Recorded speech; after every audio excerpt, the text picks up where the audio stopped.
Hi there, John Stallard here again, boss at Warlord Games. Nice to see everybody. I've come into our photography studio today, and they've laid out a lot of models that I've been painting over the last 2 or 3 months. Well, since Christmas really. And as you can see, it's mostly Crimean. I think we'll do some Japanese guys later on, maybe if we've got time to put it in this video, but if not, the next one. However, I've been painting away largely the Allies. I've got a massive British army already. I've assembled that over the years. So I thought it's time to give good old Johnny Turk a good turnout. So I've got a brigade of Turks here and a brigade of French, our gallant allies. And here, right in the middle, are some Russians who we just put in for the photography for today. Where to start?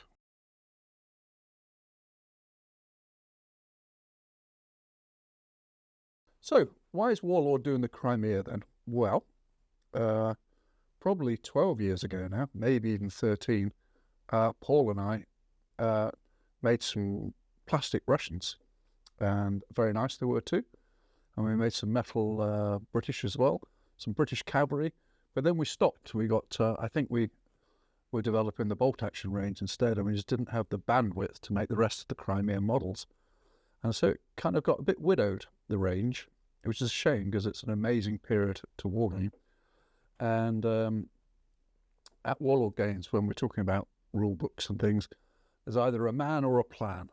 So sometimes you could commission somebody to write a book, but they've got to know their stuff, of course. But sometimes there's just a man comes along who says, yeah, I know enough about that, or I can read up about it, and I'd like to write that supplement for you.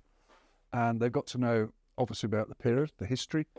It ought to be not boring, and the rules have to be good, but they also have to be able to give you enough information how to form your regiments, what colours they were in, what formations, what a division looked like, and talk about the nature of your army, because there were many and varied in the Crimea, as you probably well know.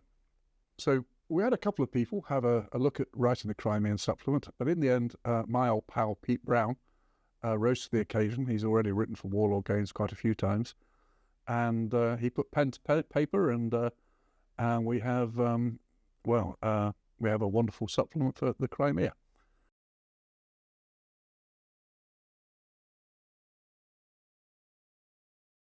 On the left here, you'll see we started with a Turkish brigade.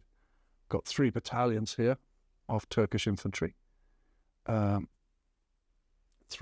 units of artillery, but normally I combine them into 1 battery, and a splendid unit of Turkish cavalry. There wasn't a lot of Turkish cavalry out there in the Crimea, but they certainly were represented out there. I've really enjoyed painting these guys. They're red fezzes, what's not to like. Poor old Turks, they were poorly equipped and looked down upon by the French and the Sardinians and the British, somewhat unfairly, I'd say, and given lots of menial jobs to do. But their uniforms were French, largely French design, I believe, apart from the fez, of course, and they were all carrying smoothbore German and Austrian muskets, not rifles, so they weren't great at the old musketry. They were being far outranged by the French and the British Minié rifle, or Enfields, at the time. But they fought some separate actions against the Russians and did very well. You don't want to underestimate the Turk, that's for sure. Simple uniforms, all blue, some nice white leather belts to pick out. We get the flags. We sell those through our mail order division. If you want to phone up or write into customer service, we can get you some Turkish flags. They make it just really pop, as you can see there. I already have 2 Turkish battalions from another figure manufacturer, but they'll mix in really nicely. So that will give me 5 Turkish regiments and the artillery to support them. So that's the Turks, backed up by their gallant commanders, 3 of them here, as you can see. So that's my Turks. So in the Crimea, even though Victoria dispatched an awful lot of regiments to the Crimea, it was the French who did most of the heavy lifting, and they were our very gallant allies. Previously, we'd fought them at Waterloo in 1815, of course, but this time They genuinely were our sworn allies against the Russian bear. And they fought well. By then, the French really were seen as the top troops in Europe, and other countries would emulate their dress and tactics and drills. Here we've got 2 French line battalions. I've got another 2 at home, again from a previous manufacturer, so that gives me 4 of the line. And here we've got some Zouaves.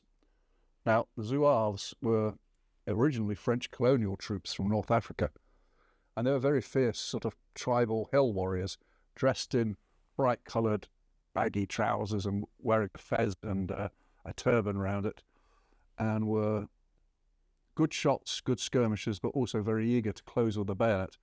And the French really liked them. They liked them so much that in the end they built their own Zouave regiments with European Frenchmen, and they thought themselves quite a cut above everybody else. I'm not sure everybody else thought that, but if you're a Zouave officer, you were very swanky. So much so that the Americans, of course, copied the Zouave style, and these are actually Warlord Games American Civil War Zouaves from the American Civil War, but just given a French flag. The uniform's slightly different, no turban here, but you get the idea, and they'll pass muster for Zouaves. Supporting French artillery, looking very smart, lots of plumes. French generals, and as importantly, these fellows here in the lightish blue, these are the Chasseurs d'Afrique. Again, originally North African cavalry commanded by French European officers, but by this period of the Crimea, they were European white troopers who all signed up, and a couple of the regiments of these fellows were sent to the Crimea. And if it wasn't for these guys, I can tell you, even fewer of the Light Brigade would have got back, because they charged the French guns on the left in support of the Light Brigade and took a lot of French guns and frightened off a lot of the Russian infantry. So the Chasseurs d'Afrique, these guys, they were quite the boys. So I'm expecting great things from them in the game. Well, I haven't painted Russians for quite a few months. That's a couple of years, really. But we've just released some new Russians. And for once, you can see here, they're not wearing that classic mustard-coloured greatcoat. Instead, these guys are wearing a sort of a forest green tunic, and it looks very smart. And they're in their summer gear here, which means they're wearing light trousers as well. It'll either be grey or white. It makes such a lovely change from painting Russians in beige greatcoats. So it takes a little longer time to paint them, but I think it's worth it, and they look very splendid. They've also got white crossbelts. I'm going to use these as riflemen, because the Russians did field some riflemen rather than just the smoothbore muskets. So that's how I'm going to differentiate them on the tabletop. So these are going to be able to match the French and the British rifled muskets. So they're looking very splendid. And 3 officers to cheer them on. Those will go with my other probably 20 Russian battalions I already have. And tonight I'm already loading up into my car a regiment of Don Cossacks to take home and do some painting over the next couple of days. So that's really why I've chosen the Crimea. We've got some games lined up, a few scenarios that we've got, some great ideas, and well, here's to it.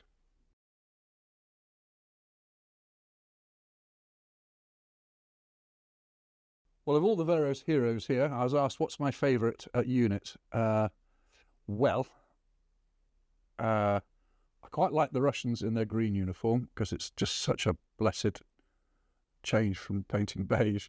But I'm going to pick the Chasseurs d'Afrique in their kind of a light sky blue jackets and red chasseur hats, as just being, they got a lot of dash about them.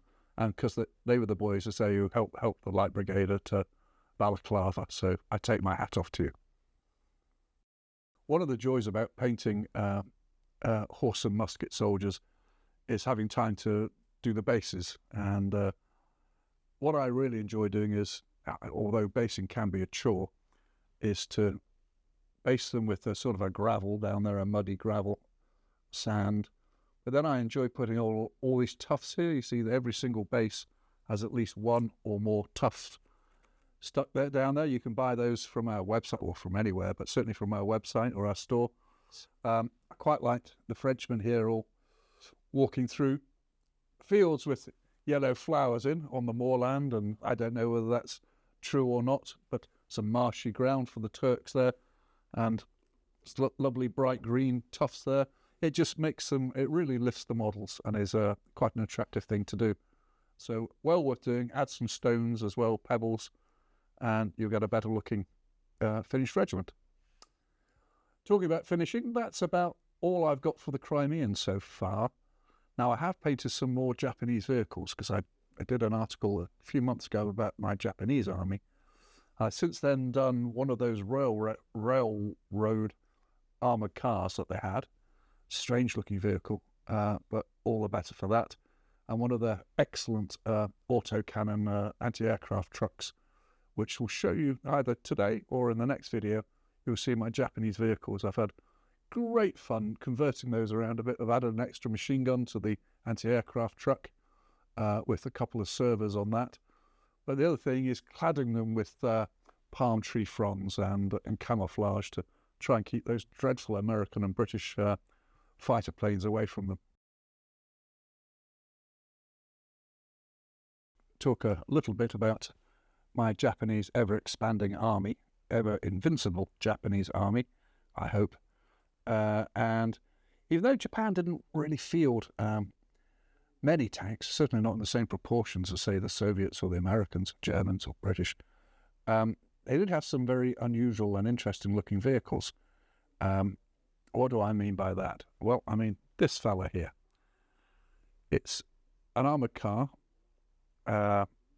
which was originally designed, I believe, to run on the railways in China and Japan, certainly in China, where they could patrol large areas of land just by driving up and down the rails. But you could also be taken off the rails and given its normal mobility on tyres or steel wheels.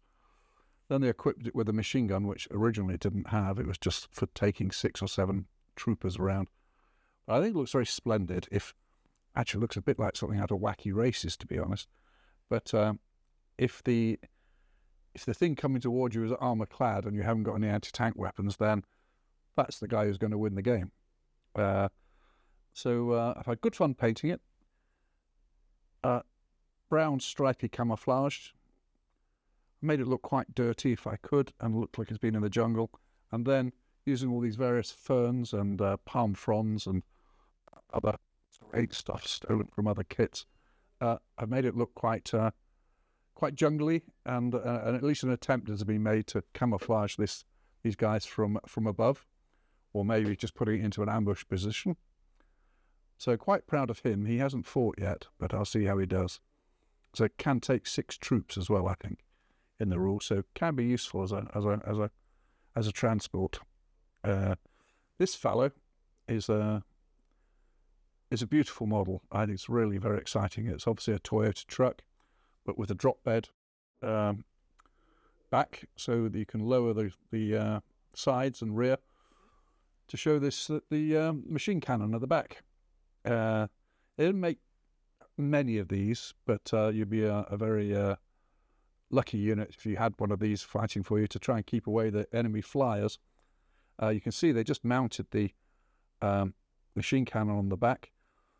They kept the wheels so they could dismount it. So here are the wheels from the tripod here, just placed here, so they could then dismount it and use it other places. Very Japanese to be able to do that, big transport things. I also got one of the frames of our Japanese soldiers, and they had this wonderful medium machine gun there. And I thought, well, where can I use that? And I thought, well, if you've got a flak vehicle, why don't you see if you can mount another machine gun? So I mounted this other machine gun on top of the cab. I'm sure this done. Well, it may well have been done. But looking at the sprue, they had a fantastic gunner's body. So he's getting a good grip on the spade handles here, ready to release hell. And a very excited young lieutenant drawing his sword to encourage the guys. And again, lots and lots of camouflage around it to try and hide it from prying eyes from the air forces. ferns and long grasses, bamboo. And again, I made it fairly grimy and dirty. I imagine the Japanese got their most out of their vehicles over the time. Lack of supplies, everything else. But there they go. That's my Japanese flat truck again. Hasn't seen service yet, but light autocannons are pretty nasty at any time of the day. And if you add a machine gun on top, well, it's quite a pokey vehicle, I'd say. But anyway, proud of those two. I think they look nice. Let me know what you think. Thanks.